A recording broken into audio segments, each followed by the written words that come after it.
जैसे जैसे जौहरी होता है तो वो कसौटी से परखता है कि ये हीरा है कि नहीं है ना। ऐसे परमात्मा कौन है, ये परखने के लिए भगवान ने 5 बातें बताई है, जिसमें ये पांचों बात लागू हो, समझिए वो भगवान है।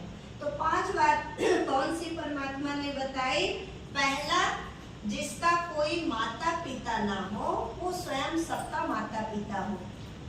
दूसरा, जो जन्म मरण से न्यारा हो, जो पाप पुण्य से मुक्त हो, जो दुख सुख से अभोगता, जो सर्व धर्म मान्य, जिसको सब धर्मों के लोग माने। तो देखिए ये पांचों बातें से परमात्मा शिव पर लागू होती।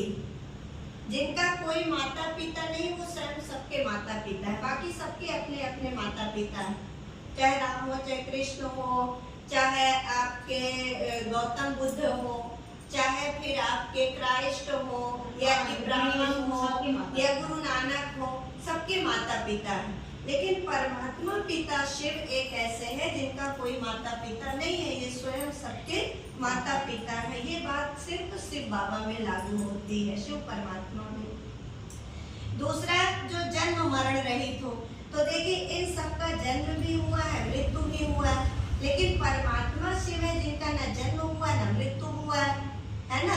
तो ये दूसरी बात भी परमात्मा शिव में लागू होती है। तीसरी बात, जो दुख सुख से अभोगता हो, तो देखिए इन सब ने राम कृष्ण गणेश जो भी ये है, इब्राहिम गौतम बुद्ध जो भी है, सब ने दुख भी भोगे हैं, सुख भी भोगे हैं।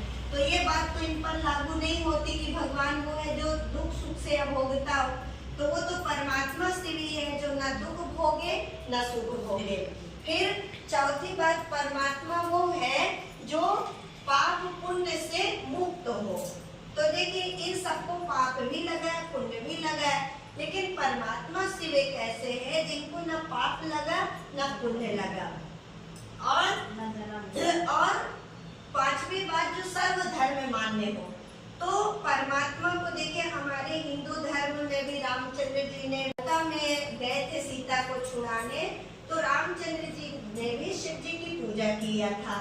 इसी तरह महाभारत के समय में श्री कृष्ण जी ने भी पहले शिव जी की पूजा की, उसके बाद महाभारत युद्ध हुआ। और हमारे आप चले जाइए विश्वनाथ, सोमनाथ, पशुपतिनाथ, आप रामेश्वर, कहीं भी जाइए आपको शिवलिंग, 12 ज्योतिर्लिंग आपको शिवलिंग मिलेगी, है ना। इसी तरह फिर और धर्मों की यदि हम बात करें तो आप इस्लाम धर्म में जाइए तो मक्का मदीना में शिवलिंग के आकार का ही पत्थर रखा, इब्राहिम साहब ने रखा, और ये चुम्बन करके हुए, वहाँ ये लोग क्या करते हैं, चुम्बन करके आते हैं, उसको हज बोलते हैं। तो देखिए वहाँ भी शिवलिंग के आकार का पत्थर है।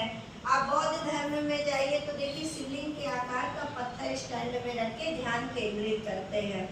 इसी तरह क्रिश्चियन धर्म में अपन जाए तो क्राइस्ट ने क्या कहा, गॉड इज लाइट, परमात्मा क्या लाइट है, प्रकाश है।